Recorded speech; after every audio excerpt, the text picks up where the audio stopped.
Hi everyone, today we're going to be doing Mushroom Oasis Part 3. So sorry we couldn't do it sooner, but let's just get on with it. You know what happened last time, so...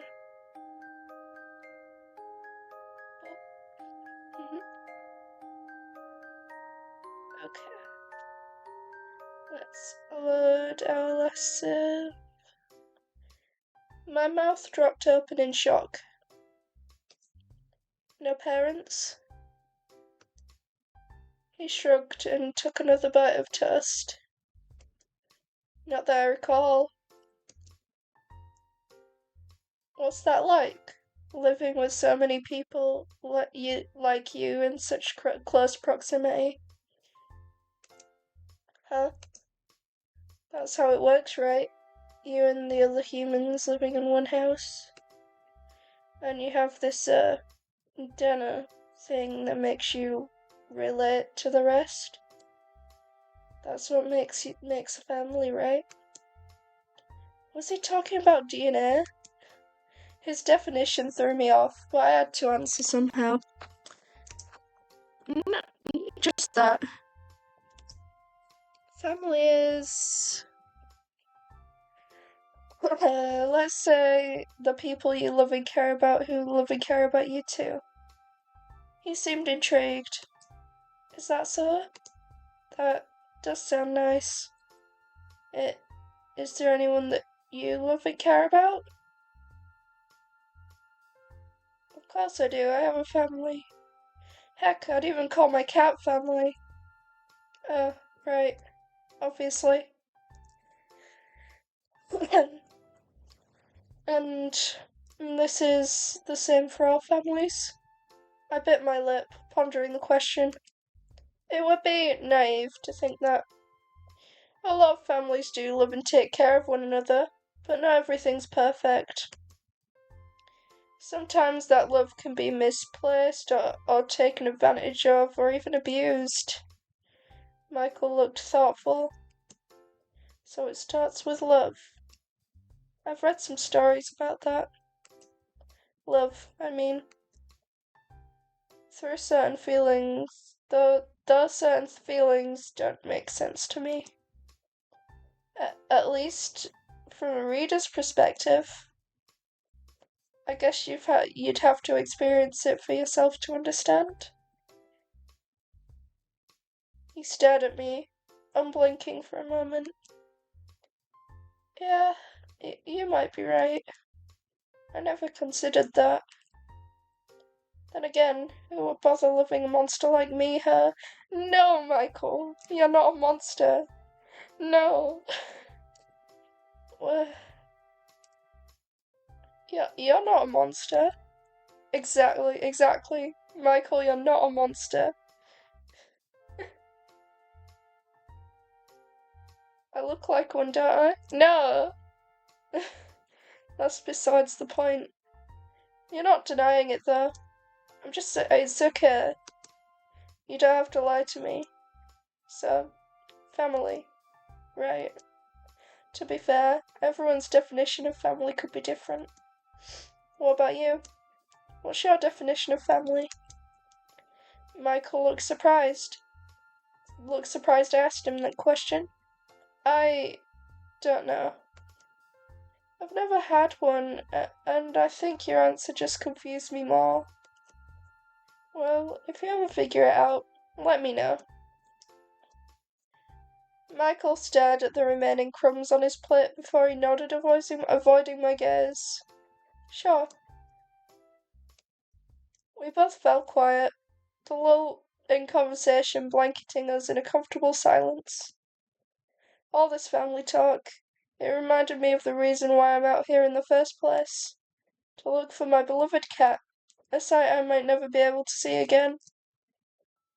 I couldn't help the sinking feeling in my chest, the growing pit in my stomach. I wish I was able to find Mittens. You would have loved him. Michael opens his mouth to say something, but changed his mind. My voice warbled as a lump formed in my throat. Sorry. I just miss him so much. I keep thinking if I just went looking for him sooner, maybe I would have been able to find him by now. He was quick to speak up. You did your best, Firefly. No one else could have gone to the lengths that you did. You almost risked getting yourself.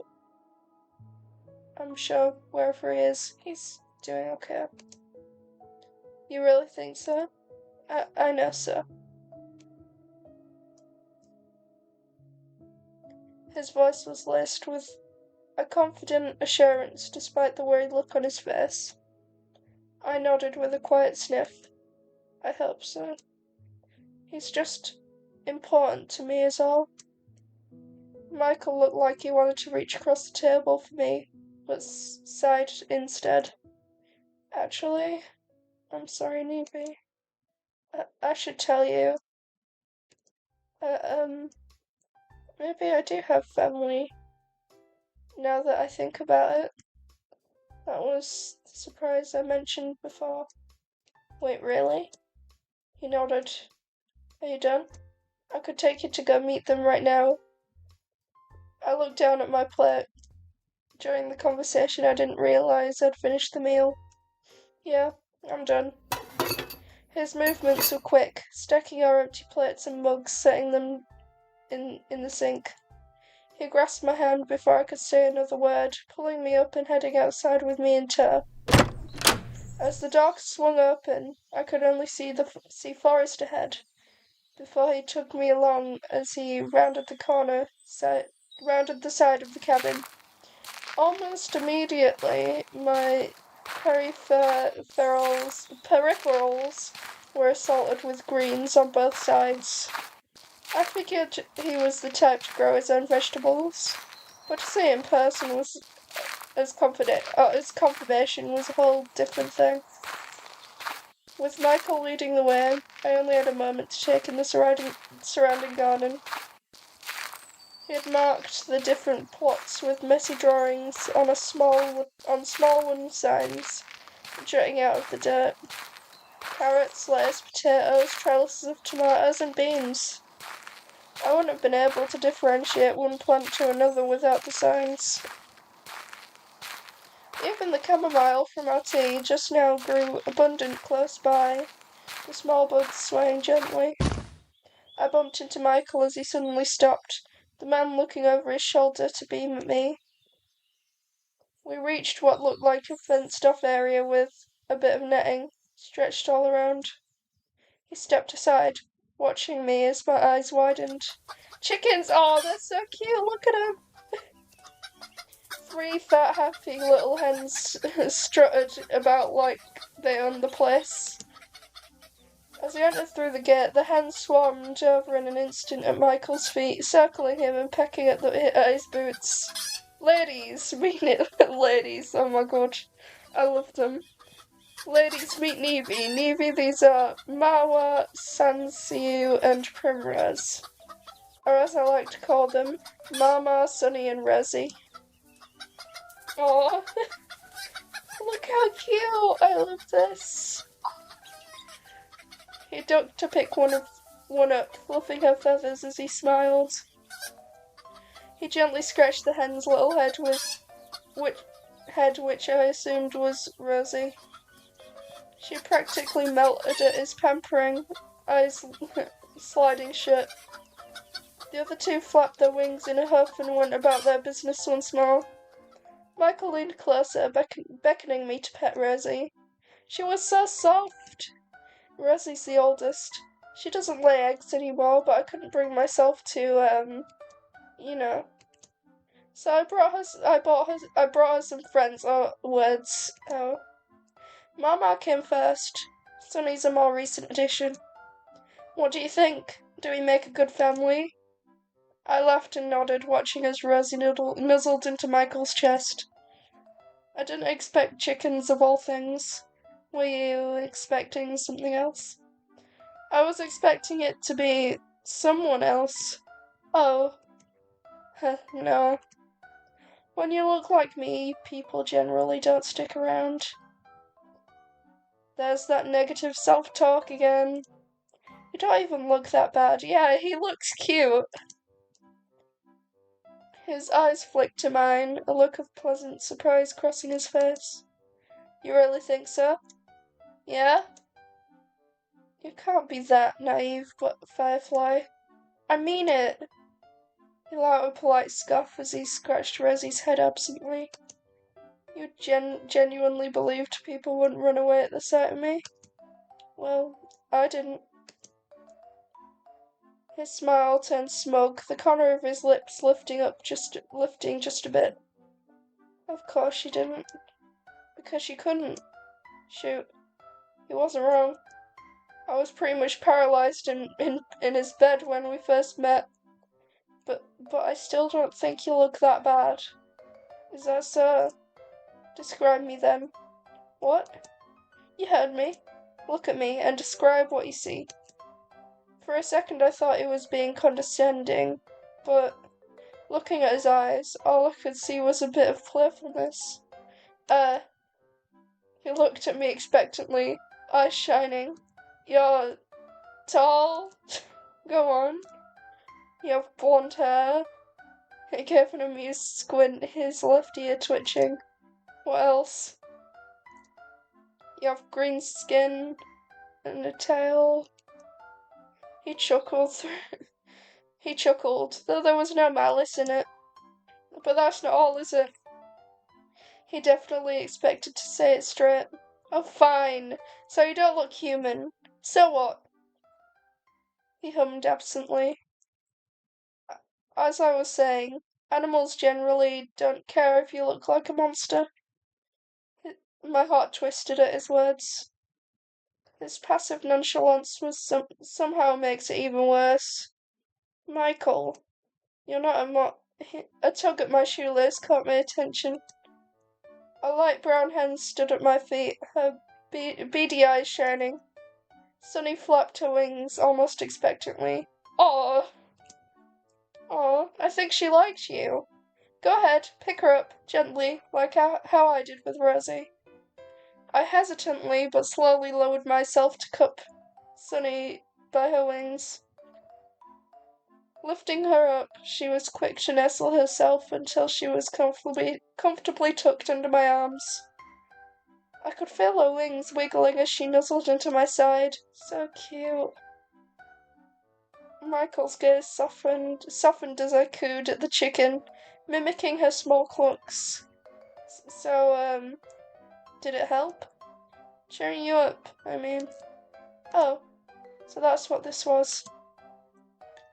A fuzzy feeling bloomed in my chest as he looked at me, chicken in his arms and concern on his face. A little bit, yeah. Only a little. I snickered, rolling my eyes. Okay, mister. A lot. That's more like it. His proud grin was infectious. I couldn't help smiling back. We spent a bit more time with the hens, petting them until they were satisfied. Michael even showed me the spot where they like to have their dust baths, little chicken-shaped holes scattered about in the dry soil underneath the coop. Once the gals had enough of us, we refilled their water container before leaving. He left them some treats, procuring them straight out of his pockets before shutting the gate. The girls' excited chatter over the food faded as we made our way back inside his cabin. I sat by his bed as he crouched down by the fireplace. From the window I could see the sun outside. It was getting higher. It might be close to afternoon now. Hey, Michael? He looked up at me from where he was stoking the fire. I rubbed my arms, unsure where to place my gaze. I think it's a good time for me to go now. My expression fell, but I caught myself quickly. He'd done his best to cheer me up. It'll be inconsiderate towards him to leave in a bad mood. I might have to accept that I'll never see Mittens again. I think it's better if I focus on moving on. He was quiet for a moment, hands in his pockets. If you say so. But you don't have to leave just yet. We've still got plenty of daylight left, and there's some places I want to show you. Won't you come with me? I had to decide. I promise I'll take you home right after. He took another step towards me. Please, Firefly. I didn't want to say it, but he looked so desperate. Okay. I'll go with you. The joy on his face was shining bright as billboard. Great. Let me get our stuff. He disappeared into the kitchen, returning with my backpack in one hand and a satchel in the other. He passed it to me as he walked by towards the front door. I almost forgot I had this. Rifling through my bag, I found cat treats, Mitten's collar, a broken compass, and my phone. The battery was dead, though. Still, that's one less thing to worry about. I checked through my bag once more, finding an empty water bottle. I frowned, distinctly remembering I forgot to pack water for my trip. Or at least, Michael told me I did. Didn't I? You ready? I looked up at Michael, startling when I spotted the large crossbow in his hands. Damn. He followed my gaze and shrugged, albeit with a nervous smile, like he'd been caught doing something he shouldn't be. He quickly strapped the weapon to his back and out of sight. Don't worry, I'm not going to use it unless necessary. I would hope not. He chuckled at my indignant tone. You think I'm going to let you out into the woods without guaranteeing your safety? I made a promise to get you home, so this is just an extra precaution. You don't think it's a bit much? Better safe than sorry, Firefly. You did have a point. If anyone knew these woods and the kind of danger it held, it'd be Michael. I glanced over him again, noticing he'd changed his oversized cardigan for something more outdoor appropriate. His eyes tracked mine, his shoulders stiffening as a tint spread across his face. So, shall we? He opened the door and waved me out. I stepped outside to glance around the front yard. The landscape wasn't anything special. It was actually left quite plain, just thick with trees and foliage. Only paths of dirt and flattened grass clued me in the roots. Michael would have used as he comes and goes, webbing in all directions, trailing to the front door. Come to think of it, anyone passing through would be able to spot Michael's house if they squinted through the trees carefully enough. I guess he was right that nobody's walked through this area in years. I heard a lock turn before Michael joined me by my side. He smiled wide before tipping his head in a direction, making sure I was behind him before he started walking. I was hesitant, but followed suit. It was quiet as we travelled, save for the sounds of nature calling out around us. The weather was bright and warm, the sun casting pretty rays through the gaps in the trees. I had to admit, it was enjoyable as it was. The bird calls and rustling of leaves as we walked somewhat brought bad memories. Yesterday was miserable. I was lost, tired and hungry. There was a chance I wasn't going to make it out alive. I watched Michael's back as he led the way, the man barely paying any mind to his surroundings. His ear would occasionally flick back in my direction, but overall he seemed confident on where to go. Having Michael as my guide home was definitely a great assurance. It made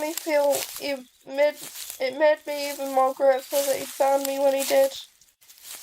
I sighed and shook off the negative feelings, keeping pace while appreciating the fresh air.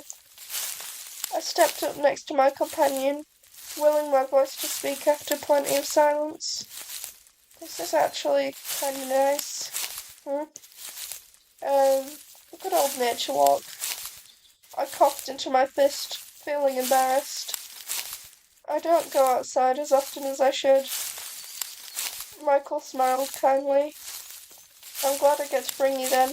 Yeah, it feels different when you know where you're going. Actually, where are we going? He sensed my nervousness and laughed. Don't worry, we're almost there. I looked up and saw it before he pointed it out. A clearing in the distance, the trees growing strangely sparse in that area. I held my breath as I noticed the grass slowly started to dot with flowers, delicate blooms swaying here and there in the breeze. As we got closer, Michael watched me as my mouth dropped open and a knowing twinkle in his eyes. It was breathtaking. A secluded little meadow of flowers, lit up by beams of light, making the scenery resemble a page from a forgotten fairy tale. Butterflies flitted about it in pairs, their wings flickering and com- complementing the surreal yet enchanting ambience of the whole place.